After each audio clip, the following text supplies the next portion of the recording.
you cannot culturally appropriate the cultures that you're living in just because you're living there now.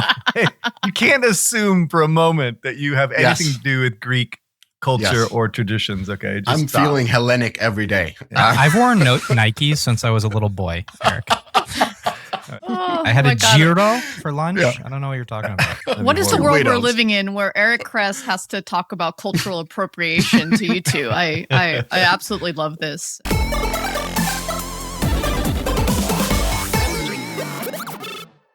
Hello, everyone, and welcome to Deconstructor of Fun This Week in Games 369. I'm Jen Donahoe. I fill the marketing and publishing role in the podcast. Today we have... Phil Black, monetization czar, first chair. Oh, asshole. Eric Kress, strategy and investing. Mishka Gatkov, founder, whisperer, and friends of VC now. Okay. All right. So here's where we're talking about today. Mobile publishing isn't dead as Aries Interactive raises glue from the dead, along with a $70 million Series A. Insert your put a genie back in the bottle lame joke here as we review the industry's defense against Google DeepMind's new immersive world model, Genie 3. RIP to the UK's last game store. Oh, physical retail is dead. I'm going to answer Phil's call to talk Highguard Marketing and pseudo-defend it. Actually, not exactly, but lots to talk about with that one. And then Arknights Enfield launches after a really strong 35 million pre-reg and a lot of great marketing. Ironically, some of the same marketing that happened with Highguard. So that is coming up later today. Fallout season finale last night. Amazing. Really good. Prestige television. I need to see the last 15 minutes. So I'm like, What is it on? What is it on? I got wife aggro. She can't watch that shit. Oh, God. Amazon Prime. Amazon Prime. Yeah. Really, really good. Transmedia as its finest, guys. I know you like to say it. I know. I'm just kidding. All right. Those sales up, baby. Let's do a touch of shilling. I'm going to be at Dice Vegas next week if anyone wants to swing by the area lobby. Heroic Labs is going to be there. They have an event on the Tuesday. So if you're interested, reach out. We can get you on the list for Heroic Labs. And then let's talk a touch about GDC. We have another packed week. Every year, Mishka's like, let's do less. And then he shows up and is like, has 10 things. The thing that I at least want to get on your radar, everyone, is that we are going to continue the 4th annual GDC kickoff. Beta Hat sponsors along with Deconstructor of Fun. Well, we just show up. Stan pays. So that is going to be on Sunday, March 8th. So come early to GDC. Plan ahead because we have 300 people showing up. And I think the same place we did last year. Event sign-ups to come. All the Luma invites are coming in the newsletter, but just save the date for right now. Mishka, do you want to tease anything else? I mean, newsletter, that's the thing. So everything that is coming out. So we have dinners, we have brunches, we have cycling, we have all kinds of craziness happening. We got Land's End Run happening. So let's see if people will come there. But full week, as I said, even though we try to do less, please subscribe to the newsletter. Just go to deconstructorfun.com. You'll see the link. All the events will be updated there. And we'll also add more events that we think are cool. Even though we're not sponsoring, we might be there. So newsletter for that. Cool. And then Phil, Shooter Monthly with an intro song this time. I'm halfway through this episode because I wanted to hear what you guys said about Highguard before I make a fool of myself and talk about Highguard. Good job on Shooter Monthly. Best episode yet. Best episode really yet. Strong. I would say Highguard discussion was riveting on the genre side. We're going to be talking more about the marketing stuff today with you, Jen. Very curious to get your thoughts. I would say if you are listening to this podcast, imagine in your head what you think is the biggest shooter in the world by revenue and by MAU. The answer may surprise you. Find out Shooter Monthly episode 4. Crossfire. I just threw it out there. It has to be something Chinese because he's teasing. So yeah, fully loaded episode, as one might say. Another fully loaded thing that we had was Sensor Tower's State of Mobile. So that's 100-page interactive presentation that they share every year. A lot to go through, but don't you worry. We know that all trends matter, but there's 9 trends that matter a little bit more. So we went through those with Sensor Tower's Jonathan, who was on the podcast to discuss that. So take a listen or check out the blog for the full breakdown of the 9 most important trends that matter to you, Mr. and Mrs. Game person. All right. No corrections, no one injured in the recording of the podcast last week, right, guys? You were perfect. Well done without me. It was good. I listened. You guys always do good. Sometimes it makes me feel like I need some job security because it's like, when you guys f up, it makes me feel better when I come back. But you guys did good. Eiffel Tower, iconic. Tower of London, historic. The two towers, simply epic. But none of them tell you anything about mobile app intelligence. Downloads, revenue, active users, and my personal favorite, weekly cohorted retention. Get the real story, get the real data, get Sensor Tower today. Web stores. You've seen what good looks like, but have you experienced great? AppCharge is the direct-to-consumer platform that powers over $500 million in transactions each year for top studios. They're not just another vendor. They're backed by Supercell and built by monetization veterans from Moonactive, Playtika, and other industry giants who understand the difference between merely functional and the truly exceptional. What sets them apart? Deeply personalized web stores with custom designed offers, industry-leading monetization features, seamless in-game payment integration, and a robust SDK. While 70% of top-grossing games already have web stores, the ones scaling the fastest are doing it with AppCharge. Ready to transform good into great? Learn more at appcharge.com. Aries Interactive, Cress, why don't you take this one? All right. Our friends at Aries Interactive. CEO Mike Delott, who's an old friend from Kabam, who I've known since those days, and Nicola Demasi, who's the former Glue CEO. They secured $70 million in Series A funding led by General Catalyst with participation of Demasi himself. This is the headline. The company is based in Austin. They have tons of OG advisors. Matt Fisher. Kent Wakeford was my old boss at Kabam. Chris Akavan. He's like Tapjoy probably was the first, and then he went to Glue forever. And then he opened up the door of EA and be like, no thanks, closed it, and went to Magic Eden. Okay. After the acquisition. Right. He hasn't bounced at all. He has long stints. Okay, gotcha. And then I don't know who Andrew Stalbo is, but Andrew Stalbo, CEO. seriously, it was the puzzle company based out of Finland. They had Best Fiends as a hit. Oh, right. He was the co-CEO or CEO based out of LA. So, okay. Yeah. They have a bunch of studios. So I've been talking to Mike about this for a while. So this is like the first time he's ever announced it. But like they have a San Francisco studio called Seventh Inning. And then they have the Berlin Swift Games that's doing Heroes and Hordes, which is a game that they acquired, I suppose, that was out before. Their first game, which actually should be relatively successful, is the Baseball Hits 26, which is basically the Glue tap baseball. Yeah. That EA absolutely fucking annihilated, right? Once they acquired it. I mean, it was such a total joke how EA handled that, just to be clear. So they're trying to pitch their idea of validating their long-term strategy about building next-gen cross-platform, free-to-play gaming, and all this stuff and leading all this stuff. The challenge here is that this is fucking hard, right? Like, this is a hard business to get into, They have some great people and they seem to have some decent teams. But the challenge is the things that markets change. The Chinese are coming with insane levels of spend, insane levels of game development.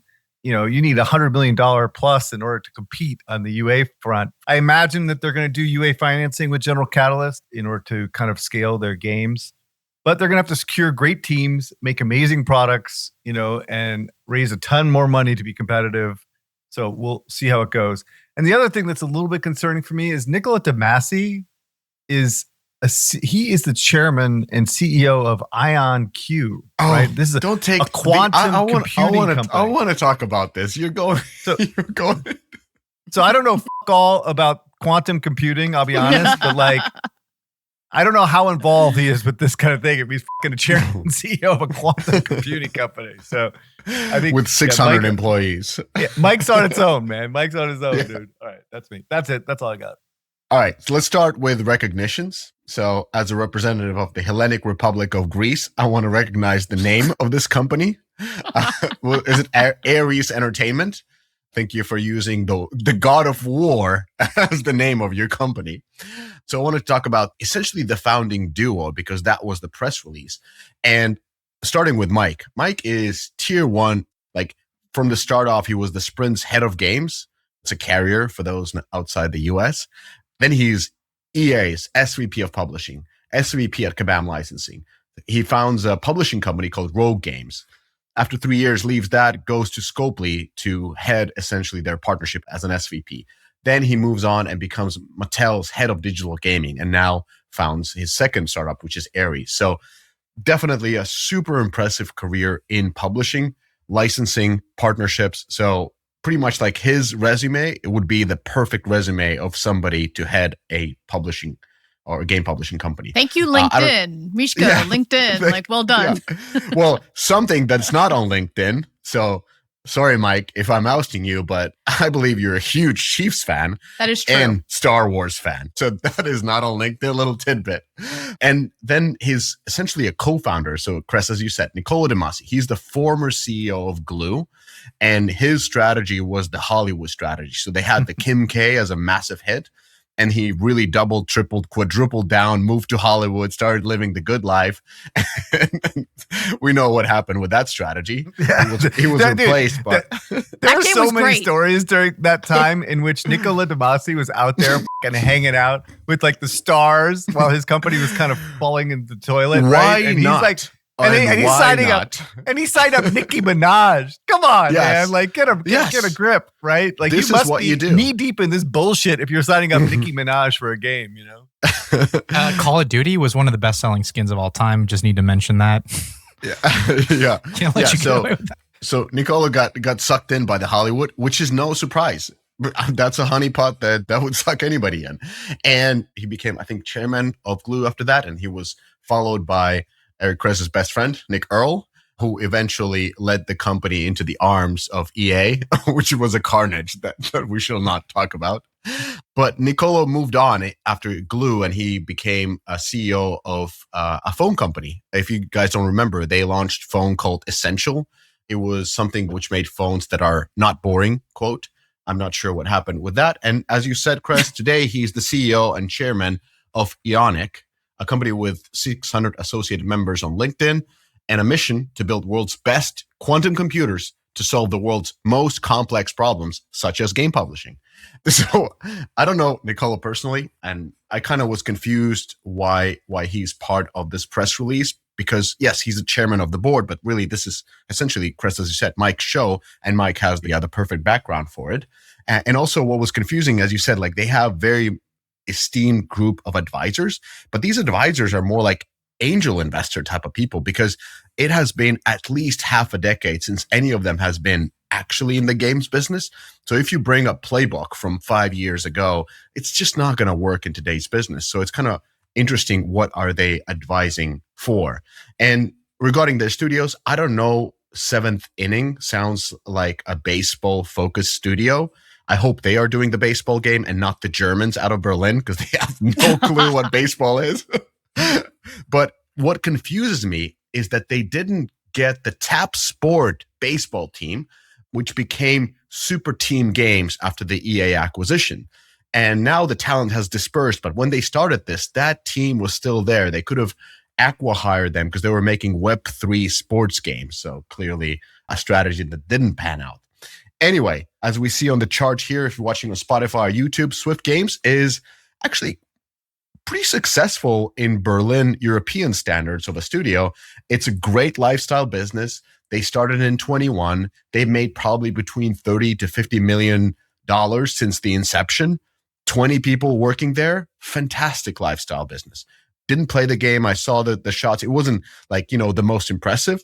It's lifestyle. So again, with all due respect, I'm not seeing the angle here, but who am I to say that? All I'm saying is like 70 million is both a lot of money and not a lot of money, depending what you do. So it's kind of like falls in that middle. They do have US execs. They have US studios. So that blows up your development costs. At the same, and the licensees fees, I assume they're going to license baseball for the baseball game. At the same time, they have Berlin team. And I mean, those guys run with Fritz Cola. It's cheap. And that brings the overall cost perhaps down. And in the end, they probably have a valuation of $350 million after this raise. That's a lot of money. And so even if they knock it out the park, as you would say, they kind of have to hit a Hail Mary to get this valuation and over it. But then again, we have Delphi Interactive. They have like 4 employees in Beverly Hills, and they're going to ship a AAA Bond game and a FIFA game on Netflix. So who am I to say anything? And I'm going to end it with a positive note. I think this is amazing. I think this is cool. I think they're going to crush it. I really, really like Mike, and he's more than welcomed on the podcast. So Mike, if you're listening, and you probably are, please come and educate me on this part, because this is interesting. By the way, Aries Interactive and Delphi, both Greek names. Just saying. Dude, can I just say something here for both you and Philip? You cannot culturally appropriate the cultures that you're living in just because you're living there now. You can't assume for a moment that you have anything to do with Greek culture or traditions. Okay, just I'm feeling Hellenic every day. I've worn Nikes since I was a little boy, Eric.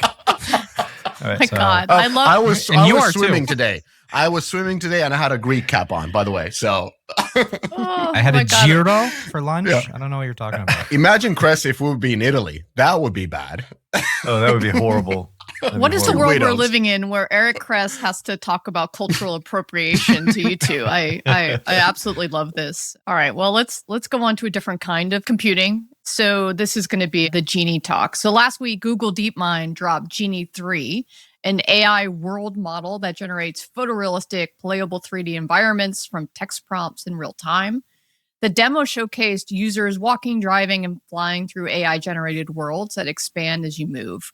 So when this came out, I mean, it really shook things. I tell you guys, my wife is doing day trading, and she was like, oh my God, you have to look at all of your game industry. So Unity fell 24%, Roblox dropped 13%, Take-Two lost 8%, Capcom was down 7%.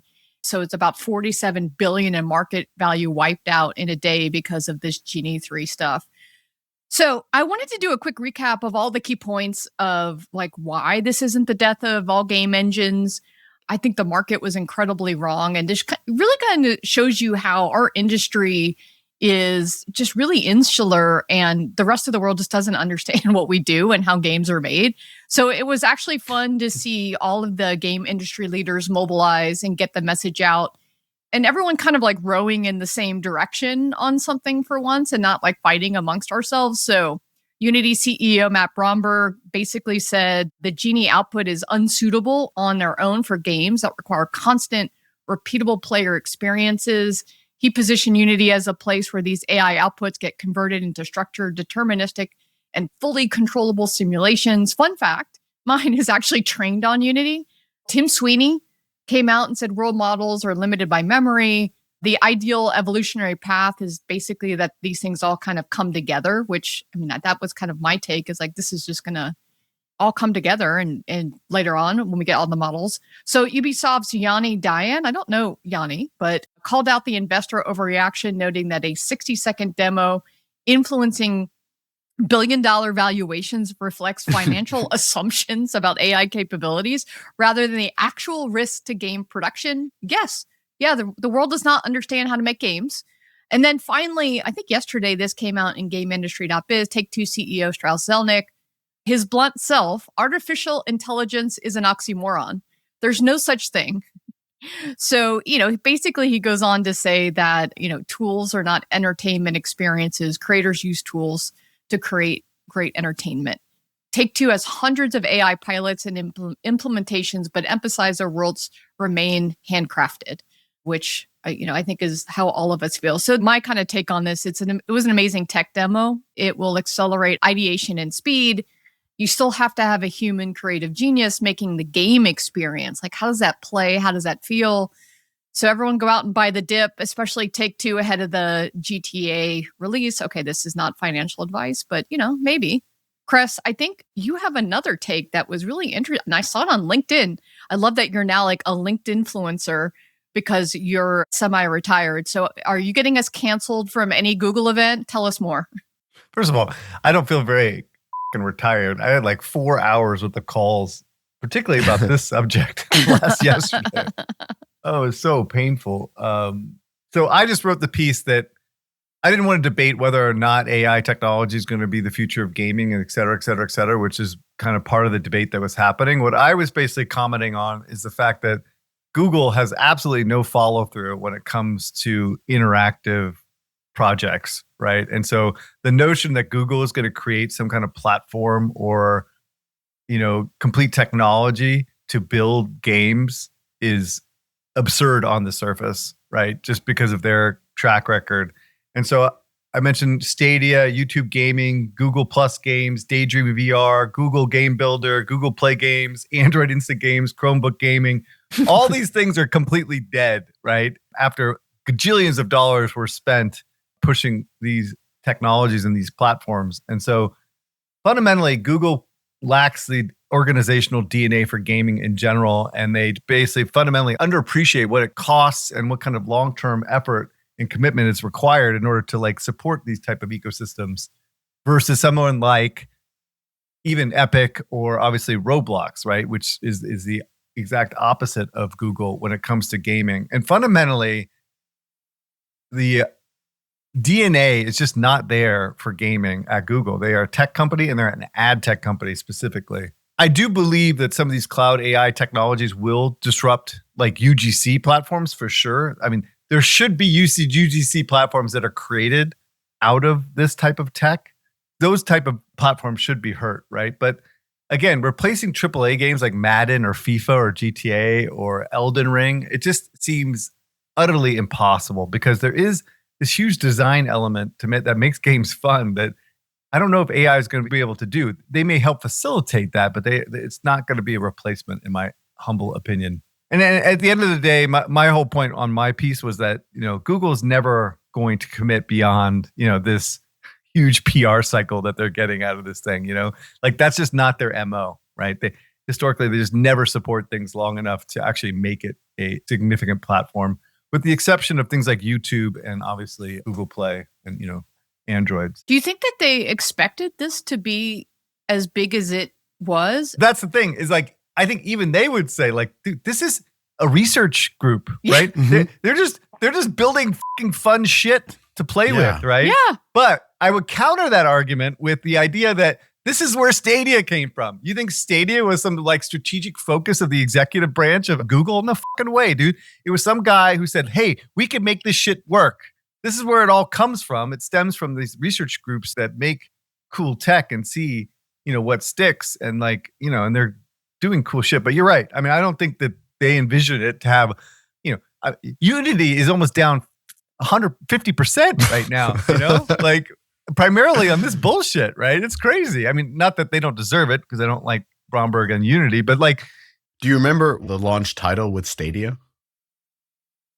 There was no launch title. Yeah, there was. The one that we're demoing, it was at GDC, maybe 2018. You remember which one? They put on the phones as the first one? Assassin's Creed. Oh, shit. Of course. Oh, of course. Ubisoft. Out of all the titles. God. Yeah, don't get me It started. was so hard. It was so hard to play. Because Google spent a gajillion dollars. That's the only way Eve can make any money, right? Oh to pay for his siblings running the company. I actually was like, where is Ubisoft in today's podcast? It's not, but there's some fun art in our Slack channel if you want to see the Necpopolis. I can't even say it, but it's a great picture. Yeah. Oh, Jesus. All right. So, Mishka, what's your take? I agree with Kress. It felt like a really uneducated move from Wall Street, but they're not known to make uneducated moves.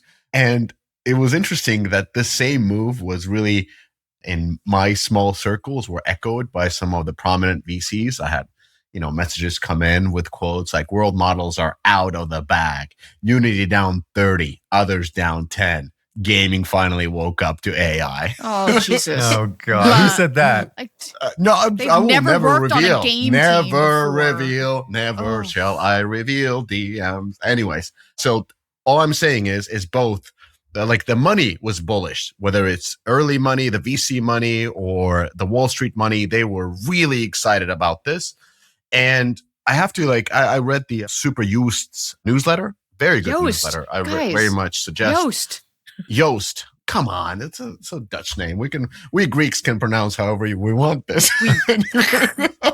We great. Anyway, the production, like all I want to kind of agree with him is that the production is not the bottleneck of gaming. It's the distribution, because there's a ton of games on the market and they just don't get to the players. And most players just seem to be playing the old same games, the live games. And the second point on UGC, what Chris, you were saying is like there needs to be a platform that has AI. I know there's at least 6 super funded companies making Roblox with AI tools. So that's definitely there. But my kind of thinking about this is that UGC is kind of like social media or any creator platform, where a very small subset of audience actually creates. And out of those creators, a tiny fraction creates content that people actually want to consume. And the easier you make the creation, the more creators you get, the more slop you get, the harder it will be to find a content that actually is good. And I think that will lead to a quicker death of the platform. So there's kind of like a happy medium. It's like, how do you make creation easier, but not so easy that everyone can create like 15 games instantly and then nobody plays, everybody creates. You know, Roblox is easy, but Roblox is probably like at this point harder to use engine than Unity. And it talking is. about Roblox, it's actually challenging. Let's be honest, it is harder. These creators are better off using Unity.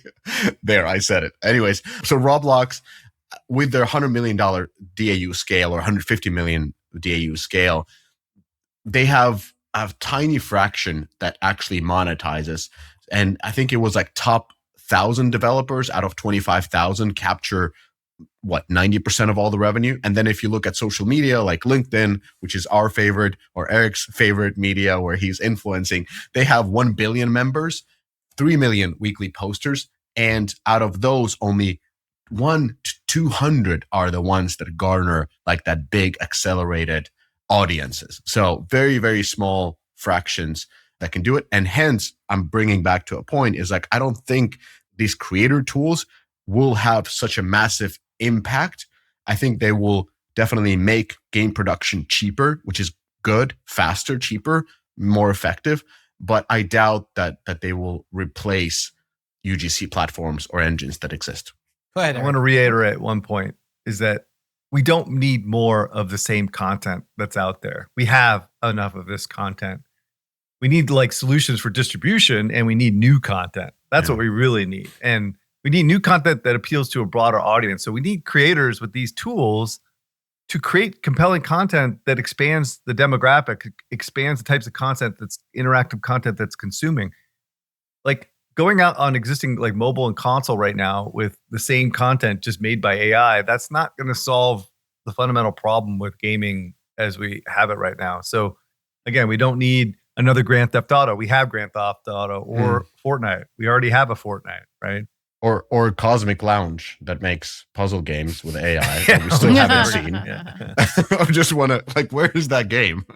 Yeah, I mean, look, we need tools to create something new, right? New platforms that have AI that make something super, super interesting and new. And that I'm 100% supportive of that. But if, you know, Google is just coming out with tools that create the same kind of shit, like we don't need that, you know, we just don't.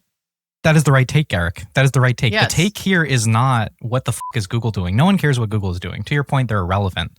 The thing that's interesting is where this technology is, regardless of whether or not it comes from Google or from somewhere else, right? So we know Tencent has Game Gen X. They've been working on things like this. And so if Google is this far along, that means Tencent is probably very close to them. And that's all the issues that Mr. were talking about in terms of distribution. Tencent has that. They are a game maker. They understand these things. And there's another dark horse that no one wants to talk about, which is XAI and Elon Musk. And, you know, I know your favorite person is Benedict Evans. You know, I had to listen through that slander you had against Mr. Evans a couple podcasts ago. But Evans said Elon Musk is a bullshitter who delivers. And I think we should be very mindful of what Elon Musk is cooking when it comes to games. But everyone's trying to predict, will it not replace things? I think that's completely irrelevant. The point is this useful? And can we imagine a useful application for this? And of course we can. Of course we can imagine a useful application for making an entire generative world. I mean, this is like Ubisoft's entire P&L, right? So everyone keeps trying to predict the future, which everyone is very bad at. And so to your point, Eric, what happens when someone with a creative mindset knows how to take these tools as they are right now and apply game design on top of them? What comes out of that? And maybe it's expanding the demo. I don't know. Maybe it's creating new experiences that deepen engagement, whatever it may be. Exactly to your point, right? Your thesis is that new platforms are new opportunities, and this is a new platform. Maybe it's not generative AI. Maybe it's code. I mean, it can be injected. There's so many places this can be injected into the pipeline. The reason I'm picking on Google is because if you think Google is going to build that platform, you are fucking mistaken. Like, they will not do it. They will not support it. And you need that kind of investment and that kind of like follow through in order to build that platform. So you've seen what happened with Meta, right? They spent a gajillion dollars on something that was clearly not going to work because Matthew Ball doesn't have any idea what he's talking about, right? But then you saw Google stock didn't go up.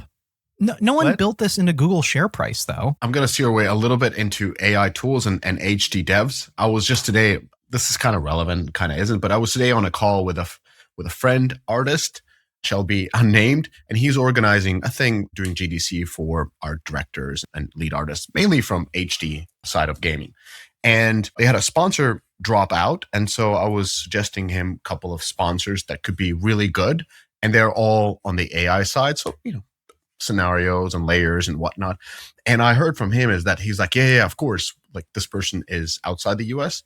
He said, yes, we all use that, and Europeans use it, and Asians use it, all the AIs. But he said that if he would put an AI sponsor, and they apparently had one last year for this dinner, even if the representatives of the sponsors wouldn't come and they would just sponsor the dinner, the American artists, the art directors, would not attend.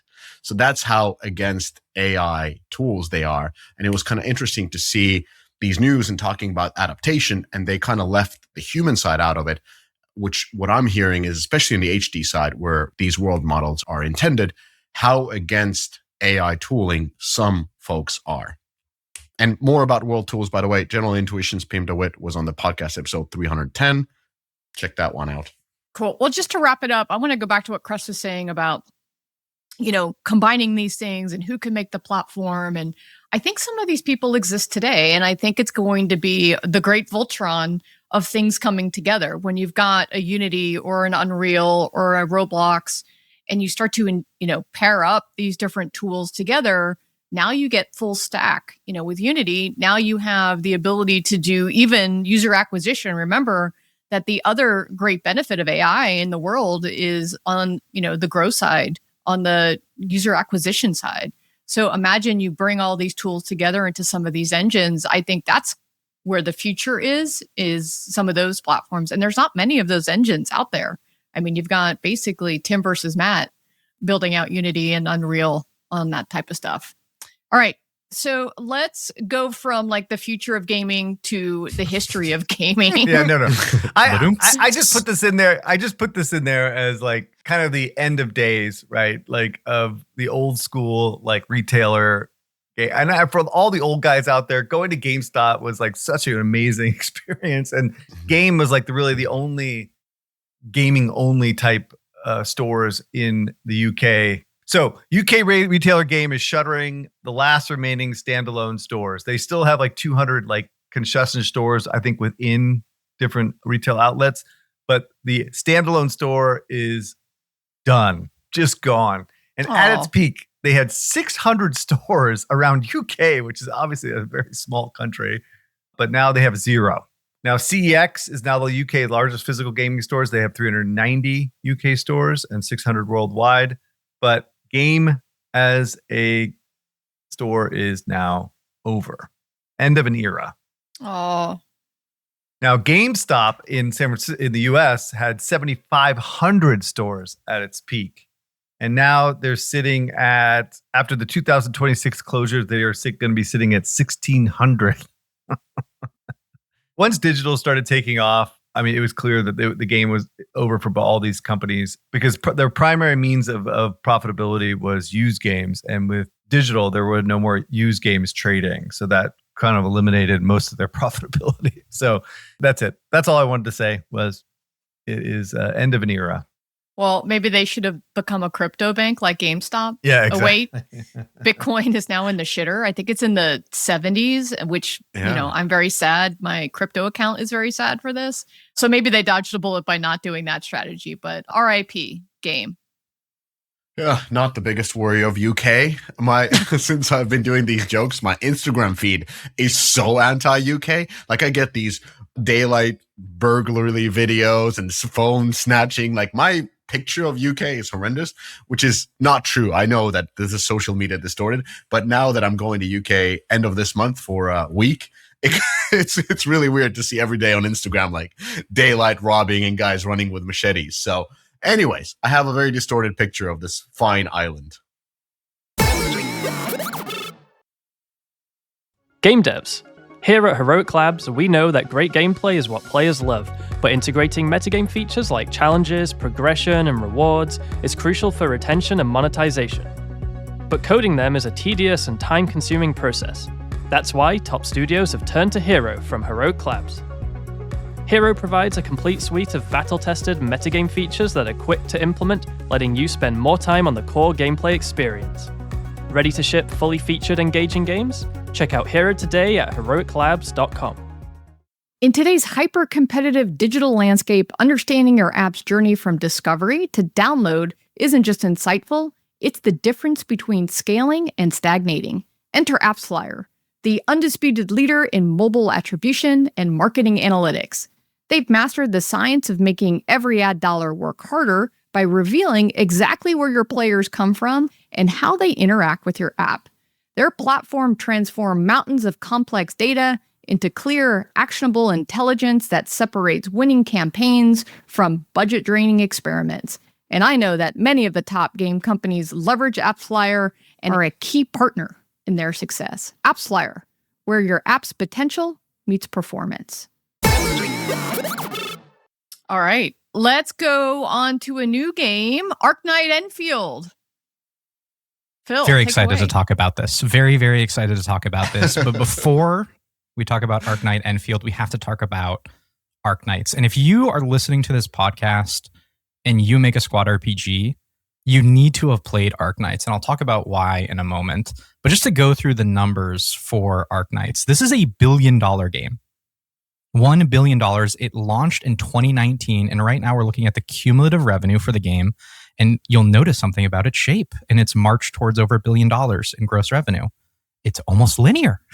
It is not bowing in. And so when we compare Arknight's current revenue against some other squad RPGs, let's say Honkai Star Rail, Genshin Impact, Marvel Strike Force, Solo Leveling Arise, very weird pool of tapas, you will notice that Arknights is outgrossing most of them. Arknights in this month, in November 2025 at least, outgrossed Genshin Impact. The game that was released in 2019 is outgrossing Genshin Impact. This crazy Hoyoverse bajillion-dollar game is being outgrossed by Arknights. And so it has had just like this incredible, incredible run.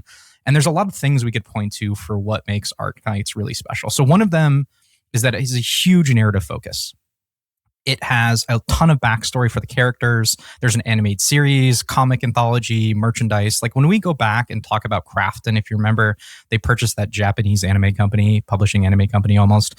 The company that should have purchased it is the Arknights publisher, because there actually is some really good merchandising opportunity outside of the core gameplay. They've always focused on that.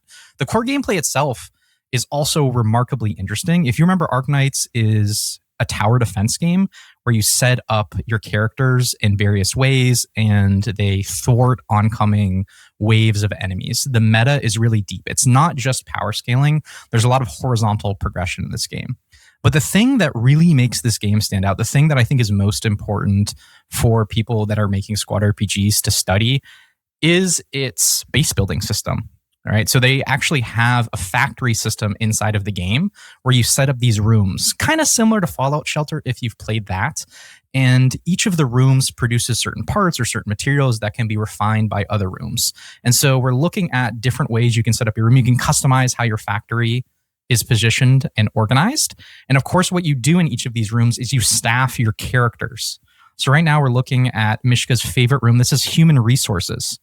And you can staff your characters inside of human resources that give it various stats. And so I've never been in a human resource room. Never in my Very life. engaging. Never in my life I've seen these rooms. So part of the game is solving these like really fantastical tower defense puzzles, and they are puzzles rather than just straight power scaling. Part of it is thinking about these factories, and part of it is getting really engaged in the narrative. And the execution is, I would say, just been at a really high level for a really long time. I think that's one of the reasons we see this straight line for Arknights. Nikkei, by the way, also has been faring fairly well for a squad RPG, but I think this one stands out in particular for just its remarkable stability, which is something all squad RPGs suffer with. Okay, so that's Arknights. Very interesting. Have to study it. So where does that leave us for Enfield? So Enfield, where are the numbers right now? So right now we're looking at category rankings. I think it's a little bit early for some nominal numbers, but category rankings in Japan and the United States for Enfield. Enfield is absolutely slaying in Japan. It's been number one on the most downloaded charts. Congratulations to them. It's fallen off on the United States, so it looks like they're pulling back on some of the UA. When we look at the category rankings, we see that it's still number one in games. It's pulling down, or excuse me, it's pulling down overall. It's pulling down in role playing. It's pulling down in games a little bit. So they're still got some UA push, but it is kind of that pre-registration we were talking about. What is it, 35 million gen? Starting to wear off a little bit. Yeah. Yep, this is what we'd expect. You kind of get a burst out of it. So then the question is like, okay, well, what is Enfield? What is this game? How are they gonna go and top what they've done with Arknights? So I would argue that the thesis of this game is to really go after what we've been seeing with like 3D RPGs. So I think that's something HoYoverse has been big on, Weathering Waves, Solo Leveling Arise we were just talking about. Like these, there's a cyberpunk one that Tencent made. And so the idea here is like, let's shove a shit ton of money into a 3D world and see if we can't get console players. Can we make a play that's cross-platform? And Enfield, by the way, is cross-platform. You can play it on PlayStation. You can play it on PC. But what they're doing is they're adding all of those elements that I think made Arknights successful. So there is base building in this 3D world. You're setting up your factory. Right now we're looking at a screenshot after 4 hours of Phil playing tutorials of you setting up your factory in this 3D world. It's much more complicated to do it in a 3D world. You also are setting up zip lines to go between all of the different spaces. It is a remarkable game. You still have multiple characters, but unlike Genshin Impact, if you remember in Genshin Impact, the way they solved the meta collection problem is that you're hot swapping between your different character rosters. Here you have AI controlled alternative characters. So again, you can still field multiple characters. You're still upgrading multiple characters. You're still stinking into them. They also spend more time on weapons. Remember, that's really important to expand your meta collection matricy. So they refine weapons quite a bit. And the thing that I think they do that's very smart is that it's not an open world game. The geographical space on which you're operating is much smaller. And I think this helps keep costs under control. This is not the mainline studio that Arknights developed. This is a spin-off studio from. This is almost like a side project. And so my suspicion is that they've kept the budget for this game in a more reasonable place than HoYoverse, which just kind of YOLOs it and like throws money around like no other. And so I have really good things to say about this game. I think it's off to a strong start. I think it'll replicate the formula of Arknights potentially in 3D RPG, which I think we can just say is a new category at this point. And I'm curious to see how the cross-platform plays out. But I have good things to say. And I think, again, if you're in an RPG, particularly in a 3D RPG, you need to be playing this game. The mechanics are fresh and interesting. This is just another power scoring game. Phil, can we do this with Marvel? That's my only question. Well, I mean, there were attempts at this. Remember, there was a 3D MMO Marvel game on mobile. There's been so many Marvel games that have died. Remember, there was a lot of autoplay. You were auto going to the next location. There was Netmarble's attempt at this, which is still going, Future Fight. I would love to imagine we can, but the mechanics in Eastern RPGs are just so different than a Western audience. I'm not convinced yet. I'm not convinced we get the factory model. Can this be the Avengers Hall, like the one that you're building? Look, I'd love to see someone take a shot at it.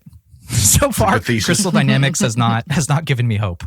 Okay. All right. Sorry if I have to be the asshole here. I mean, no, please. I know I play that role on this podcast, but like, dude, this game is already dying on the vine. Like, there's no market for this. Even in China, this thing is falling, and Japan, where it's like 60% of the revenue is in China and Japan, right?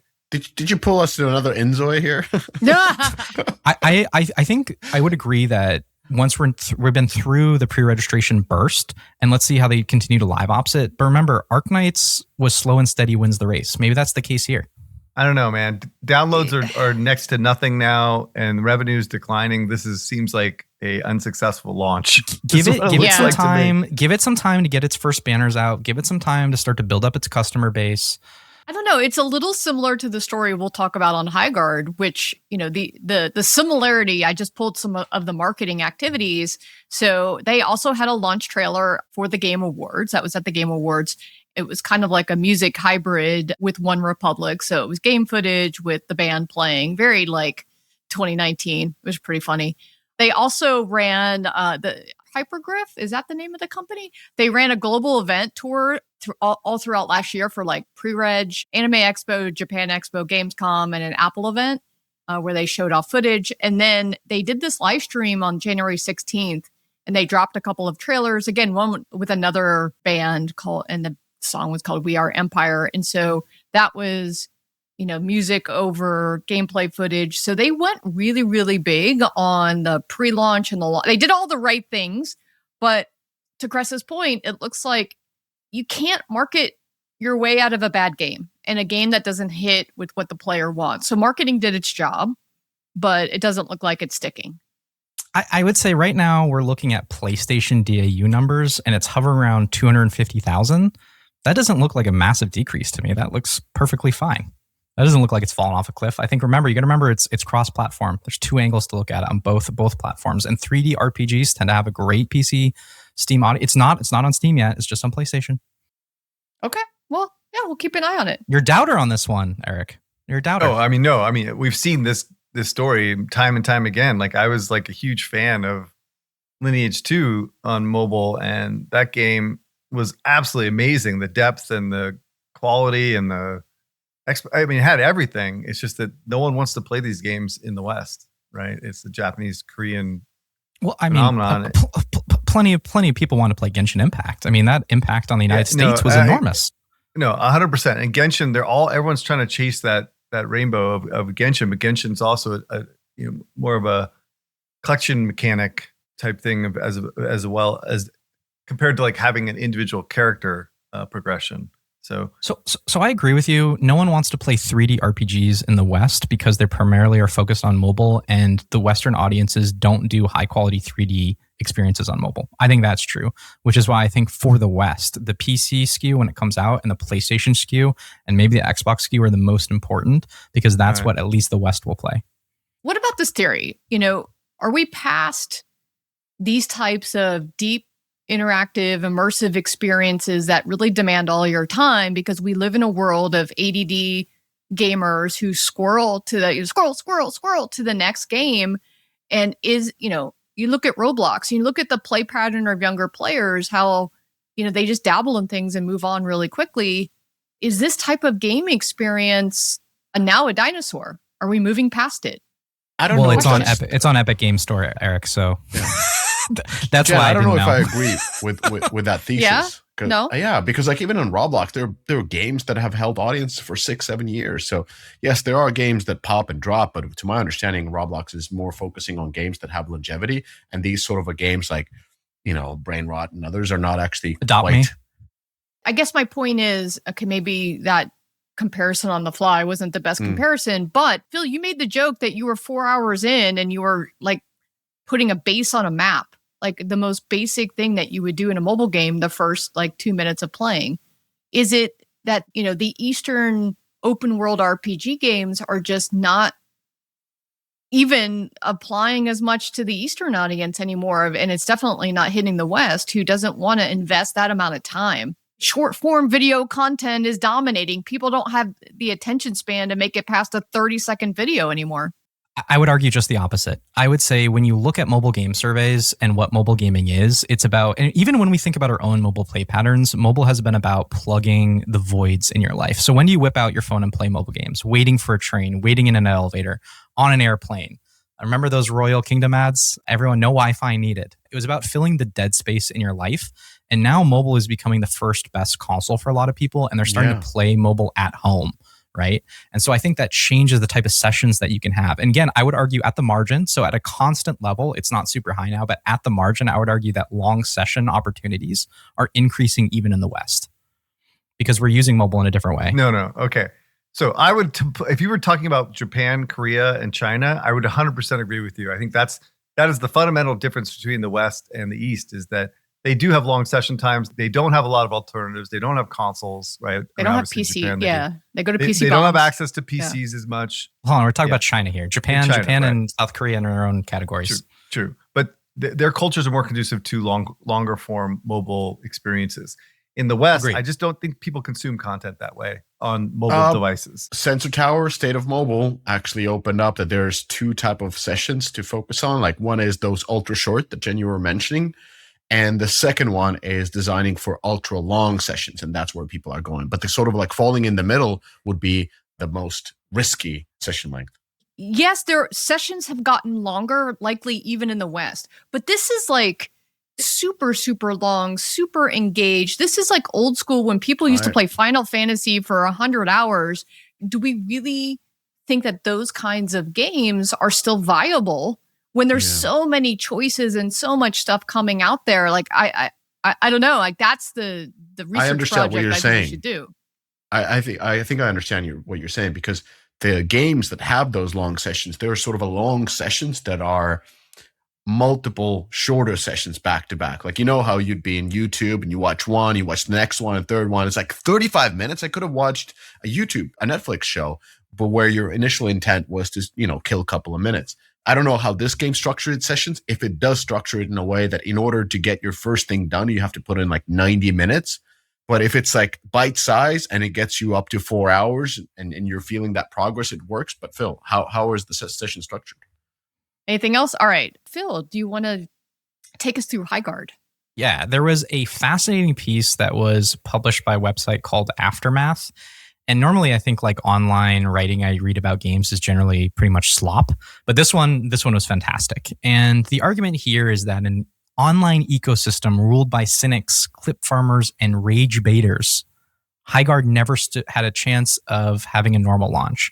And one of the developers of Highguard told Kotaku, because the key moment is that they go out and they have the trailer for Highguard at the end of the Video Game Awards, and then there's silence. And the developer says, we stayed silent because we knew that the first time that we had anything to the audience, it would be better if it was the game and let the game speak for itself. And the piece basically argues that in this communication void, conspiracy theories by YouTubers start to appear.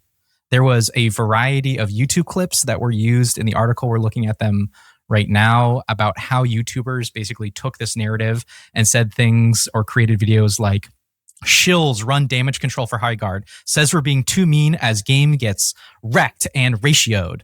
Just kind of the worst of YouTube culture. And one of the things the Aftermath piece argued is that the rough outline of the situation was similar to Concord, right? And this is what a lot of YouTubers started to compare it towards, is that it was Concord. And then conspiracy theories started to pop up about why this game was on the Video Game Insights Award and trailer at all, right? So there was a guy who tweeted whether or not Mr. Knightley actually had a financial backing.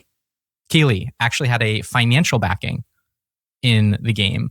And so what I'm very curious to hear, Jen, from you is, what is your approach to a game like this, right? So how would you approach this as a brand marketer? How did they f up? Did they get anything right? This feels like a brand marketing case study about how to do things wrong, how to do things.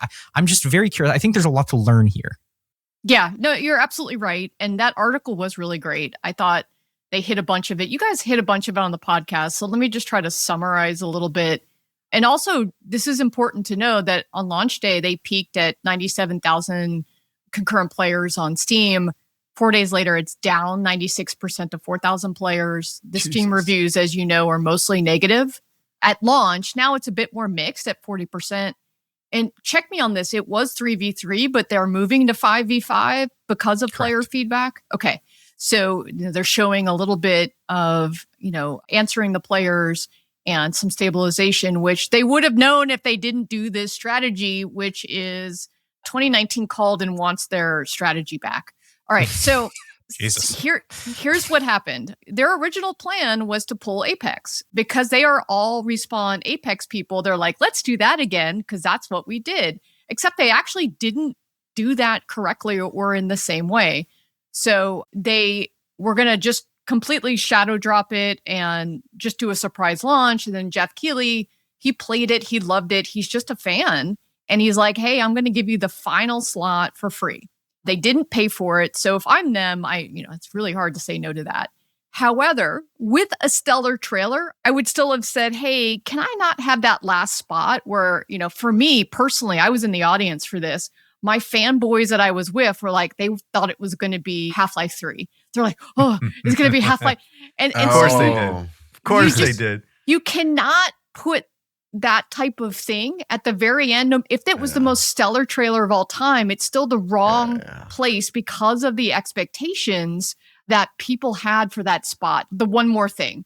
However, they should have known that their trailer wasn't that great. And then I would have just pulled it. I would have said, thank you so much. We're just not going to do it. We're going to stick to our current strategy, which is also failed strategy. But so they should have pulled it because the trailer, there was an audible gasp in the audience of like, what the fuck?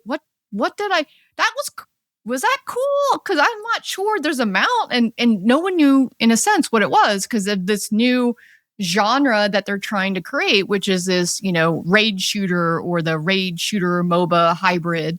So the trailer itself, just had a lot of challenges to it. People were confused, didn't have a cohesive positioning. In marketing, we have something called USPs, unique selling points. So old school, remember the back of the package, you get all the bullet points. Those are unique selling points. So a game is not a list of, unique selling points. No. So my quote is, a list of USPs a game does not make. If I were like to at Zynga, they would say, what's the X statement of this game? Well, at EA actually created the X. What's the X of the game? What's the core kind of fantasy and positioning? Give me the one-liner. I'm an executive. I can't listen to a goddamn pitch. I don't need one line. I know. And in this game, it was a bunch of really innovative and unique ideas like thrown together that didn't have this cohesive kind of like X or positioning to it. The CEO actually came out and said, we didn't do a great job with the trailer. So, at least they acknowledge it. But, at that point, the cat was out of the bag and you can't put the shit back in the cat. So sadly, what had happened is after they did that and then they went silent again is, that was like the worst strategy you could have to fill to your point about like everyone's going to fill the void. So as Adam says, as I say, early access is now your new launch. And it could be early access. It could be your first trailer. It doesn't matter. Anytime you start to talk about the game, you can't go away. It is now a commitment that you have with your community to have an ongoing relationship and bring them in and tell the story of the game up until the launch. So it was like the most horrific thing that they could possibly have done.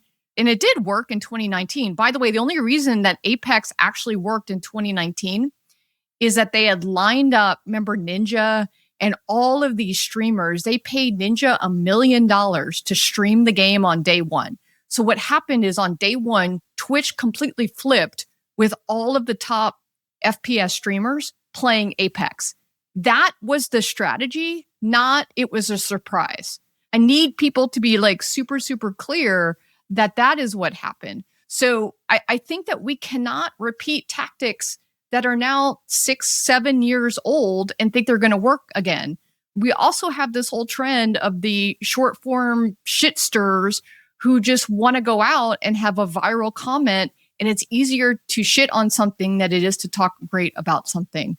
So when you've got, this kind of doubt and this disastrous day one, the community is like, this is great. I'm going to go get views on my account by shitting on this.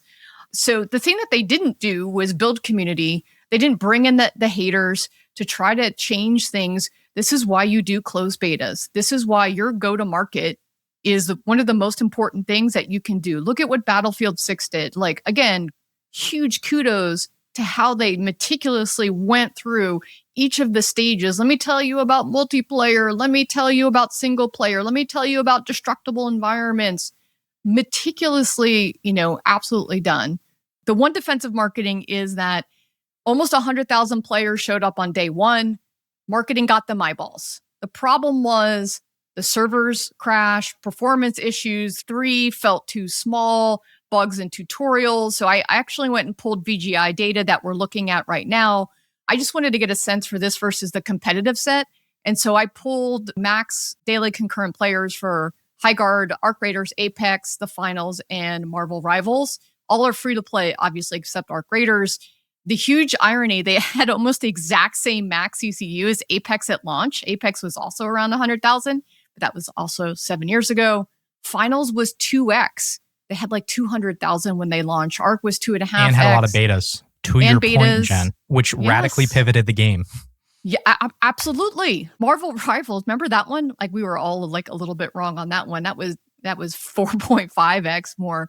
So the key sign that a game is, a game fail versus a marketing fail is this dramatic dip in day 2 max ECU, unlike any of the other games. So my summary is you can't blame marketing for this one exactly, although it did not help. It absolutely fucked up and didn't help. You got to have long community building, transparent go-to-market. You just have to do things differently in this day and age. And this also goes to show you, everyone, marketing assets are crucial. If you do shitty assets, you will get shitty outcomes. So please make sure that you are still investing in your marketing teams, giving them good assets, even test it. You need to even go out to your community and get feedback before you, in a sense, go broadly. Phil, did I answer your call? Yes, I did a lot of work for you. No.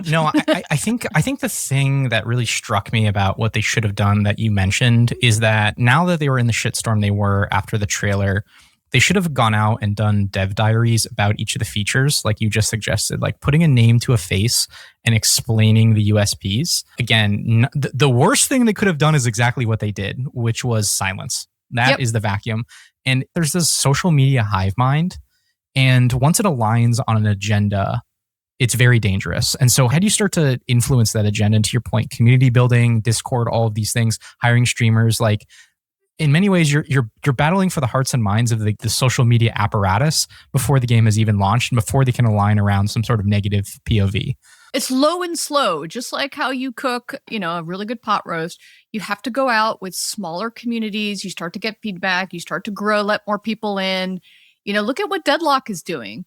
And, Deadlock had the whole, you can't get in unless your friend gives you a key to get you in. And so they had early on, they've been really minimizing the amount of people that could play the game, could talk about the game. They're taking feedback. It's completely underground so that eventually in 3 years, whenever that thing does actually launch, it'll be, a completely different situation. So, and it kind of goes back to even like Aries and Glue that we're talking about is, we dinosaurs need to evolve with how the world is evolving. I mean, there's even a freaking social media for AI bots. Molt book is out, right? Like the world is changing faster than anything we could possibly imagine. We cannot go back to old playbooks and just repeat them. Rinse and repeat doesn't work anymore. And see. It's nice how they dug up Concord, like the day one. They're just like, hey, let's talk about Concord. It's the shitting, right? Like it's everyone loves to jump on a bandwagon. I think Arknights had a good bandwagon, right? And the reason why Arknights work, by the way, is everything that they learned on the finals.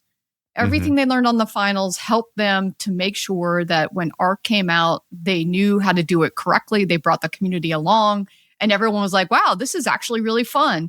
This is giving me something different. And it's an accessible extraction shooter that has, well, if I want to play PvE, it segments me that way. If I want to play PvP, it segments me that way. It's got really easy to grok. Like, this is why I want to engage in this game. With Highguard, it's like, ooh, which of the 10 different things is appealing to me? Do I want to play Capture the Flag? Do I want to be in an open world boba thing? I don't know. It's too much. So that is my lightly informed marketing take, Mr. Black. Black is showing the signal. He wants to call it. Oh, all right, fine. I mean, you asked for work. I did work. All right. Approved. All right, everyone. Thanks for listening, and we will see you next week. Sign up to the newsletter to get invited to our events during GDC. Bye. You did it. You made it to the end of the episode. As a fan of the show, it would help us out if you'd subscribe and leave us a review on the podcast service of your choice. Those stars and likes, while a small action on your part, mean a lot to us and help to grow the show. More importantly, are you a member of the Deconstructor of Fun Slack group? If you have 5 years or more of games industry experience, go to deconstructoroffun.com/Slack and apply to join. Join the games industry best professional community filled with peers always willing to lend a hand, or subscribe to our newsletter to get all the latest insights from the Deconstructor of Fun content creators. Thanks for listening.